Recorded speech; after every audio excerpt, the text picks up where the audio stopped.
And Dan is with me now. Dan, as you've just pointed out, these games are thought a real success, but there's always concern about major events like this. Yes. Are they worth the money? So what has these games' legacy been, and what does it mean for the future? Well, I think it's worth remembering, Rita, that Birmingham effectively had half the time that most host cities usually have after it had to step in following the withdrawal of the original host city, Durban, over financial difficulties. So I think given that, given the pandemic, which also had to be navigated, organisers will be delighted, relieved really, with how successful it's gone. Having said that, you're absolutely right. This was the most expensive sports event hosted by the UK since London 2012, £800 million, as we said. So inevitably, given this is an event that for some remains something of an outdated legacy of empire and anachronism perhaps, there will inevitably be questions for years to come about its legacy. How exactly will it benefit the lives of local communities? Will it make them more active? Will it strengthen ties with the Commonwealth at a time of renewed focus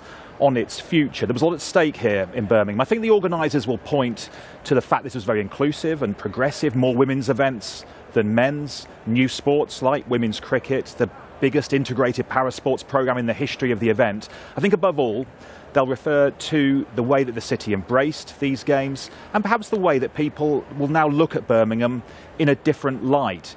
Yes, it had to share the limelight with the Women's Euros, didn't it, for some of these games.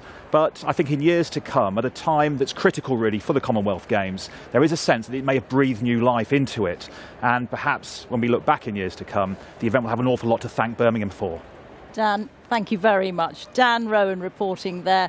Well, they've been gearing up all afternoon behind me for the closing ceremony, which is billed as a musical extravaganza celebrating the best of Birmingham, with acts including Beverly Knight, Dexy's Midnight Runners and UB40. And then the baton is passed to Victoria in Australia for the 2026 Games. There will be lots of discussion, of course, as Dan was saying, about their lasting impact and legacy. But Hugh, for now in Birmingham, it's the feel-good factor that reigns supreme.